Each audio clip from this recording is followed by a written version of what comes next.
আসসালামু আলাইকুম, কি অবস্থা সবার? আশা করি নিশ্চয়ই ভালো আছেন। তো আপনারা সবাই জানেন যে গতকালকে হচ্ছে ফেডের ইন্টারেস্ট রেট বৃদ্ধি পেয়েছে এবং আমরা ধারণা করতেছিলাম যে কালকে হচ্ছে 3.75% থেকে 4%-এর মধ্যে একটা ইন্টারেস্ট রেট বাড়ানোর সম্ভাবনা ছিল। তো 3.75% কেন বৃদ্ধি করা হয় নাই এই বিষয়ে কিন্তু প্রেস কনফারেন্সে হচ্ছে পাওয়েল ব্যাখ্যা করেছিলেন।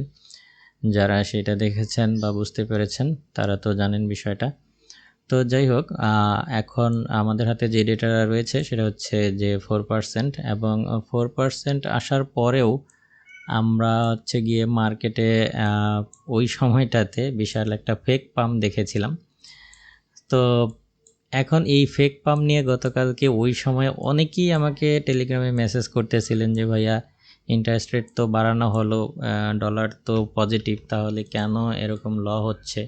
এই যে ক্যান্ডেলটা দেখতে পাচ্ছেন এইটাতে হচ্ছে একটা ফেক পাম্প হয়েছিল ওই সময়।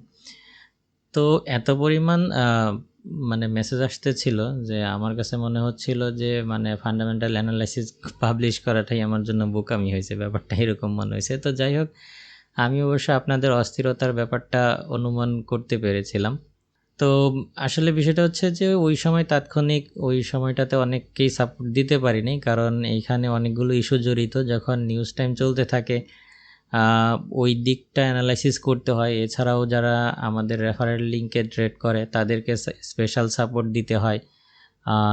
এছাড়াও নিজেদের অনেক ফান্ড থাকে, ওইগুলো ম্যানেজ করতে হয়। সব কিছু মিলিয়ে আসলে ওই সময়টায় প্রচুর একটা ব্যস্ত সময় থাকে, যেই কারণে তখন মেসেজিং করলেও আসলে ঠিকমতো রেসপন্স করতে পারি না। তো যাই হোক, এখন দিন শেষে কিন্তু এই পুরো প্রাইসটা রিজেক্ট করে আমরা যেমনটা ধারণা করতেছিলাম যে ওই সময় গতকালকের অ্যানালাইসিসটা যদি আপনারা দেখেন, যে সেই অ্যানালাইসিসের একদম লাস্টের দিকে আমি হচ্ছে এই বিষয়ে আলোচনা করেছিলাম যে যদি 4% আসে আর কি, 75 বেসিস পয়েন্ট সুদের হার বাড়ানো হয়, তাহলে এই যে 2022 সাল জুড়ে যে একটা ট্রেন্ড লাইন ফলো করতেছিল, মার্কেট ডাউন হচ্ছিল, এইটা হচ্ছে ভেঙে ভেতরে চলে আসার সম্ভাবনা আছে। এই কথাটা আমি বলতেছিলাম এবং আজকের দিনে আপনারা সেটা কিন্তু দেখতে পাচ্ছেন যে মার্কেট কিন্তু এই লাইনটাকে ভেঙে অলরেডি কিন্তু ভেতরে প্রাইসগুলো চলে আসছে।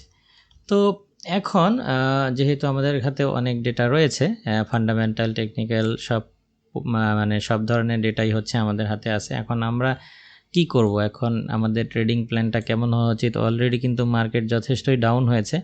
তো শর্টকাটে দুই একটা কথা আলোচনা করব। সারাদিন আমি মার্কেট আসলে বোঝার চেষ্টা করতেছিলাম যে কি হয় না হয়। তো যাই হোক, এখন পর্যন্ত কিন্তু প্রাইস নিচে সাস্টেন করছে এবং বেশ শক্তিশালীভাবেই কিন্তু মার্কেট ডাউন ট্রেন্ড কন্টিনিউ করতেছে। তো এখন এই জায়গাটা থেকে আমাদের ট্রেডিং প্ল্যানটা কেমন হওয়া উচিত, এখন সংক্ষেপে এই ব্যাপারটাই আলোচনা করব। তো আশা করি ভিডিওটা শুরু থেকে শেষ পর্যন্ত দেখবেন। তো এখানে আমরা আজকের দিনেও বেশ কিছু গুরুত্বপূর্ণ নিউজ কিন্তু আমরা দেখতে পাচ্ছি। তো এইখানে আজকে কিন্তু আমাদের জবলেসের যে নিউজগুলো থাকে সেই নিউজগুলো কিন্তু আজকেও পাবলিশ হবে। তো সব কিছু মিলিয়ে এর আগের সপ্তাহগুলোতে জবলেস ক্লেমসের যে নিউজগুলো আসছিল প্রত্যেকটাই ইউএসডিকে আরও স্ট্রং করেছিল, অর্থাৎ ইউএসডির জন্য প্রত্যেকটা নিউজই পজিটিভ হয়েছিল, কোনোটাই নেগেটিভ হয় নাই। লাস্ট 2-3 সপ্তাহে আমরা যে ডেটাটা পাচ্ছি, এখন হচ্ছে যে এই পরিস্থিতিতে যদি আজকে এমনিতেই হচ্ছে গতকালকের নিউজের প্রভাবে হচ্ছে মার্কেট অলরেডি কিন্তু ইউএস ডলার স্ট্রং, তো এই জবলেস ক্লেমসের নিউজগুলো যদি আজকেও যদি স্ট্রং হয় ডলার, তাহলে কি হতে পারে সেটা তো কিছুটা হলেও অনুমান করতে পারতেছেন আপনারা। তো যাই হোক, নিউজ নিয়ে আজকে ব্যাখ্যা করব না, কারণ একটা ফান্ডামেন্টাল অ্যানালাইসিস করতে গেলে অনেক মানে যথেষ্টই মানে অ্যানালাইসিস করতে হয়, অনেকগুলো আর্টিকেল পড়তে হয়। তো আজকে সেই ধৈর্যটা আমার ভেতরে নাই। তো যাই হোক, আজকে টেকনিক্যাল ব্যাপার নিয়ে আলোচনা করব। তো যাই হোক, এইখানটায় অলরেডি মার্কেট যথেষ্ট ডাউন হয়েছে। এখন আমরা যদি একটু দেখার চেষ্টা করি, আমি একটু লং টাইম ফ্রেমে যদি দেখি যে এখানে আমরা যদি একটা ট্রেন্ড লাইনের মতো করে ড্র করি, তাহলে দেখব যে আমরা যদি প্রাইস ক্লোজ পয়েন্টগুলোকেও ধরি, তাহলে আপনারা এখানে লক্ষ্য করবেন যে মার্কেট এই মুহূর্তে এখানে ছোট করে যে ট্রেন্ড লাইনটা ছিল বা হওয়ার একটা সম্ভাবনা, ওইটাও কিন্তু এই মুহূর্তে প্রাইসটা ব্রেকআউট হচ্ছে করে ফেলছে এই ক্যান্ডেলের মাধ্যমে।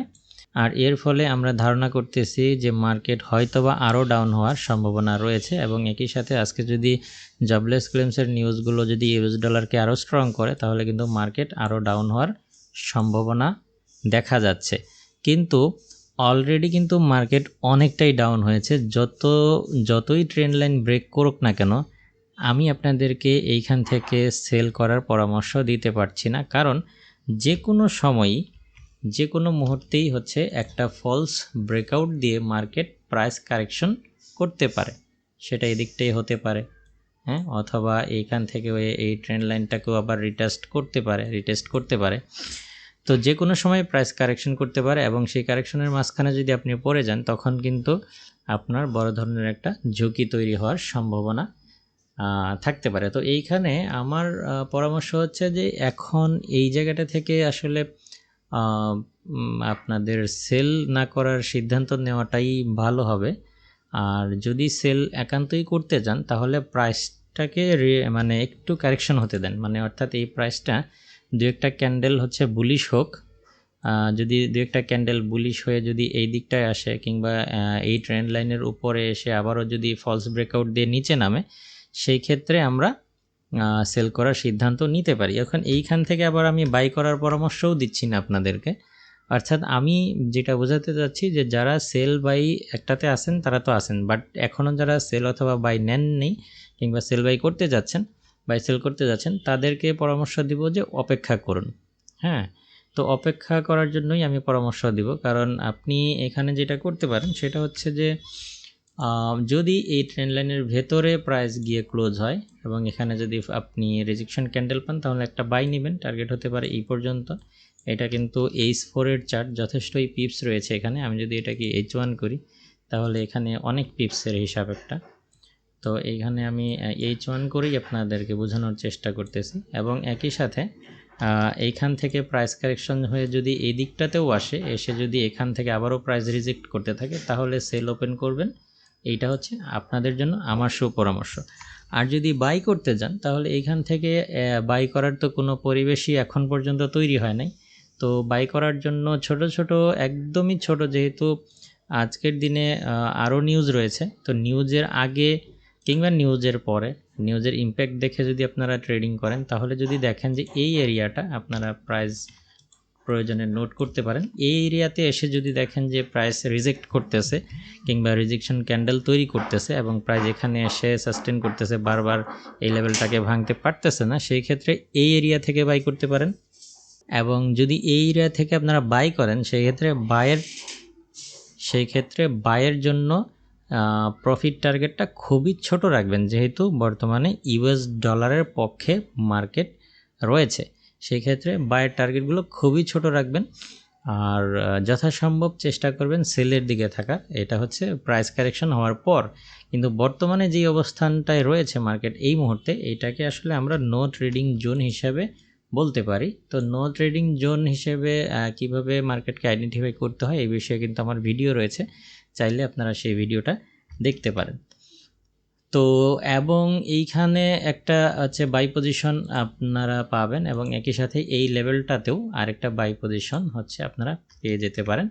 এই প্রাইস লেভেলগুলো থেকে বাই পজিশন পেতে পারেন এবং সেটা প্রফিট টার্গেট কিন্তু আমি আবারও বলতেছি ছোট করে হচ্ছে বাই যদি করেন, কিছু বাই করলে ছোট টার্গেট নিয়ে মার্কেট থেকে বের হয়ে যাওয়ার চেষ্টা করবেন। বাট যদি সেলে পজিশন পেয়ে যান সেই ক্ষেত্রে আপনারা সেইটাকে টার্গেটটাকে বড় রাখতে পারেন, অর্থাৎ সেলের দিকে মার্কেটের ইন্টারেস্ট যেহেতু একটু বেশি, সেই ক্ষেত্রে সেলের দিকে থাকাটাই হচ্ছে বুদ্ধিমানের কাজ হবে। তবে এখন এই মুহূর্তে এই জায়গা থেকে নয়, অবশ্যই আপনাকে মার্কেট যেহেতু অনেকটাই ডাউন হয়েছে আপনাকে অপেক্ষা করতে হবে, প্রাইসটাকে একটু কারেকশন হতে দিতে হবে, রিট্রেসমেন্ট হওয়ার সাথে সাথে আপনি আবার সেল নিতে পারেন। আশা করি আপনি আমার আলোচনা থেকে বুঝতে পেরেছেন যে আপনার আসলে কী ধরনের ট্রেডিং সিদ্ধান্ত এখন নেওয়া উচিত। তো আজকের ভিডিওটা এই পর্যন্তই। ভালো থাকবেন, সুস্থ থাকবেন, দেখা হবে পরবর্তী কোনো ভিডিওতে অন্য কোনো টপিক নিয়ে। আল্লাহ হাফেজ।